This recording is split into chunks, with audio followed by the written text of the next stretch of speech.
ప్రభువైన యేసుక్రీస్తు నామమున ఈ స్పెషల్ మెసేజ్ నిజంగానే ఎంతో సంభ్రమముగా సంతోషంగా ఈ వర్తమానాన్ని మీ మధ్యకి తీసుకురావాలనుకుంటున్నా. ఏంటంటే ఇది అంత్యదిన సూచన కాదు, కానీ అంత్యకాలంలో జరిగిన ఒక అద్భుతం.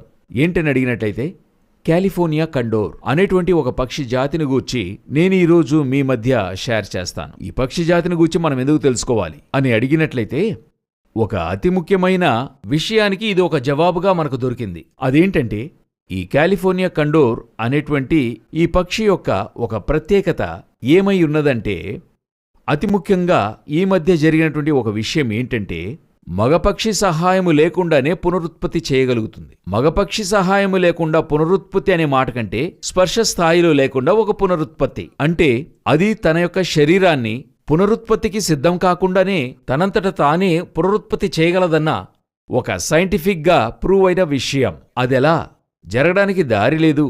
ఒక స్త్రీ పురుషుల కలయిక ఉండాలి, లేదా కొద్దిగానైనా ఒక పురుషుని యొక్క వీర్యము స్త్రీ యొక్క అండాశయముతోనే మనం ఏదన్నా ఒక పునరుత్పత్తి చేయగలమని చెప్పేదే సైన్స్. అయితే ఒక స్త్రీ జాతికి చెందినటువంటి ఒక పక్షి అయినది ఒక మగజాతి యొక్క సహాయమనేది ఏది లేకుండానే దానివలన పునరుత్పత్తి చేయగలదు. అదియును ఈ మగజాతి నుండి ఎటువంటి వీర్యమును లేక దానికైనటువంటి కారణం ఏది లేకుండా, మగ సహాయమే లేకుండా, దానికైన విచారణయే లేకుండా ప్రత్యేకమైన రీతిలో తనకు అవసరమైతే తనకంటూ పిల్లలను కనగలదు. అలాగని చెప్పి ఇప్పుడు నిర్ధారణ అయింది.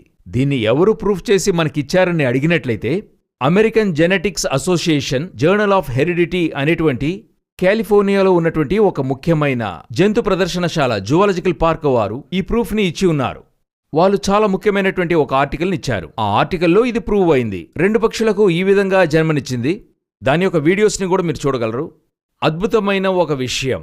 ఎందుకని చెప్పి అడిగినట్లయితే, ఎందుచేత నేను మీతో ఇంత ఉత్సాహంగా పంచుకుంటున్నానంటే యేసుక్రీస్తు యొక్క కన్యక పుట్టుకను గూర్చి పలు విధములైన ప్రశ్నలు కురిపిస్తుంటారు. ఇది విజ్ఞానపూర్వకంగా సరిపోతుందా? ఇవన్నీ కూడా విశ్వసించుటకు హేతువుగా ఉంటుందా అని అడుగుతుంటారు. మనమది విశ్వసిస్తున్నాం. విశ్వాసమనేది నిరీక్షింపబడు వాటి నిజస్వరూపము అదృశ్యమని ఉన్నవనుటకు రుజువునై ఉన్నది. అబ్రహామును పిలిచి ఆకాశం వైపు చూడమన్నాడు. తెరిచూచినప్పుడు అక్కడ నక్షత్రం లేదు. కారణం అది పగలు, పట్టపగలు నక్షత్రం తెలియదు.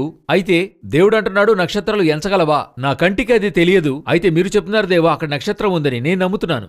అంతే. అయితే అది రాత్రిలో నక్షత్రాలొస్తాయి. నేను నమ్మింది ఒకరోజు రుజువై ఉంటది.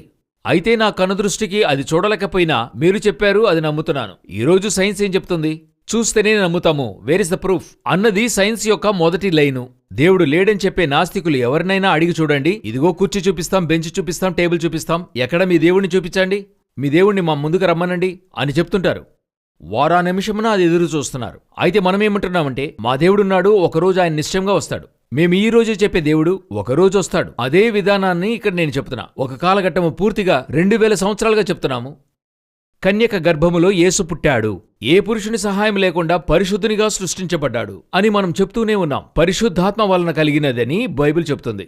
దీన్ని అసలు అంగీకరించిన వారిని ఎంతో మందిని చూస్తున్నాం. ఇది విజ్ఞాన శాస్త్రం నమ్మదండి, సైన్స్లోకి ఇది వస్తుందా అని అడిగితే ఈ రోజున ఈ విధంగా పునరుత్పత్తి చేయగల 2 పక్షులను వారు కనిపెట్టి ఉన్నారు. దాని యొక్క ఆశ్చర్యం ఏంటంటే ఆ పక్షులకు గర్భము దాల్చేటువంటి గుడ్లను తమలోనే పునరుత్పత్తి చేయగల శక్తి ఉందంట.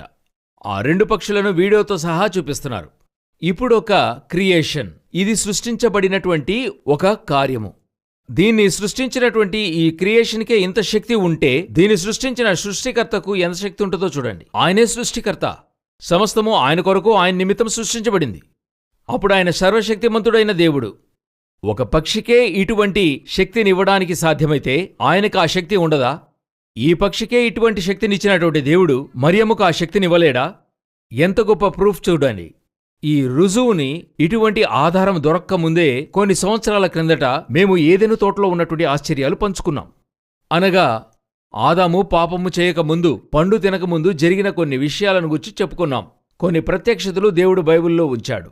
దానిని గురించి ధ్యానించి కొంతమందితో షేర్ చేసినప్పుడు మమ్మల్ని వారు పిచ్చివారిగా చూశారు. ఇటువంటి అవకాశమే లేదండి. అయితే మేము వాక్యాన్ని నమ్మాం, వారు రుజువును నమ్మారు. నేనెప్పుడు చెప్తాను, ప్రూఫ్ అనేది వారికి మారుతుంది. అయితే వాక్యము ఒకరోజు మారదు. ఆ రోజు మేము నమ్మిన కార్యము ఈరోజు నిజమని నిరూపించబడి ఉన్నది. దాన్నే నేను చెప్పదల్చా. ఒకరోజు కన్యక యొక్క గర్భములో ప్రభువు పుట్టాడని మేము విశ్వసించాం. మా దగ్గర రుజువు లేదు. ఈరోజు మీరు నమ్ముకుంటున్నటువంటి సైన్స్, మీరు చెప్పే విజ్ఞాన శాస్త్రం ఈరోజు రుజువునిచ్చింది. అందులోనూ ఆ జువాలజికల్ పార్క్ యొక్క ప్రెసిడెంట్ ఏం చెప్తున్నారంటే, మేము ఈ రుజువును వెతుక్కుంటూ వెళ్ళలేదు, అక్కడ ఉన్నటువంటి ఆ పక్షి అది అలా చేసింది. ఇంతకంటే ఆశ్చర్యమేంటి తెలుసా? ఎంత గొప్ప పోలికో చూడండి. ఈ పక్షి అటువంటిదైనా పునరుత్పత్తిని మాత్రం చేసే పక్షి కాదు. ఇది ఒక సాధారణమైన పక్షి. ఆ తరువాత 12 నుండి 14 వరకు పిల్లల్ని కంది మగ పక్షితో కూడా కలిసి. మరియను గూర్చి అదేవిధంగా చెప్తుంది వాక్యం. ఆమె మొదటి కుమారుని కను వరకు కూడా యోసేపు మరియను ఎరుగకుండెను. దాని తరువాత ఆమె కుమారులను కుమార్తెలను కనినట్టుగా చదువుతున్నాం. అదేమంటే ఆ ప్రత్యేక సమయం యేసు జన్మించేంత వరకును అలాంటి ఒక విశేషమైన అద్భుతం ఆమె జీవితంలో నెరవేరింది. అదేవిధంగా చెప్తున్నాం, ఈ యొక్క పక్షి యొక్క జీవితంలో కాలిఫోర్నియా క్యాండోర్ని చూస్తున్నప్పుడు ప్రత్యేకమైన సమయంలో 1-2 పక్షులకు ఆ విధంగా జన్మనిచ్చింది.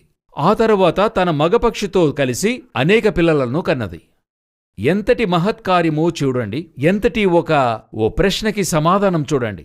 ఈ జవాబును నేను ఎవరికి చెప్తున్నానంటే, ఈరోజు అనేకులు కన్యక గర్భము ధరించలేదన్న అవిశ్వాసులకు చెప్తున్నాను. అయినా అది మీరు విశ్వసించి తీరాలి.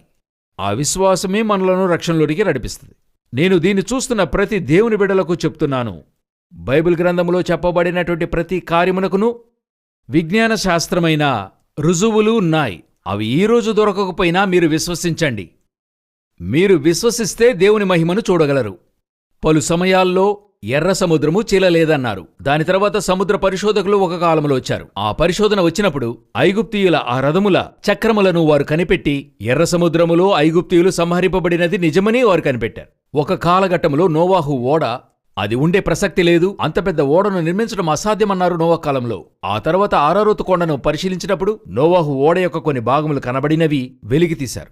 ఇదే విధంగా నేను చెప్తున్నా, బైబిల్ గ్రంథములు చెప్పబడినటువంటి ప్రతి అద్భుతము వెనుక, సూచనల వెనుకను దేవుని యొక్క మహాత్మ్యములు ఉన్నాయి, విజ్ఞాన శాస్త్రీయ కార్యములున్నాయి. అయినా వాటన్నిటిని కూడా మనకు చెప్పవలసిన అవసరం ఆయనకి లేదు. ఆయన ఎదురుచూసేది విశ్వాసం మాత్రమే. చేసింది నేను, నువ్వు నమ్ముతావా లేదా? ఇదే దేవుడు అడిగేది. ఈ బైబిల్ గ్రంథములో మొదటి నుండి చివరి వరకు 100% నిజం. దానికొక ధృవీకరణగా ఇది నేను మీకు చెప్పాలని తలచాను. మన దేవుడు సర్వశక్తి కలిగినటువంటి దేవుడు. నేనెప్పుడూ చెప్తాను, సైన్సును పెట్టుకుని దేవుణ్ణి మీరు రుజువుపరచకూడదు. దేవుణ్ణి పెట్టుకునే సైన్స్ని రుజువు చేయాలి. కారణం ఆయన అనాది దేవుడు.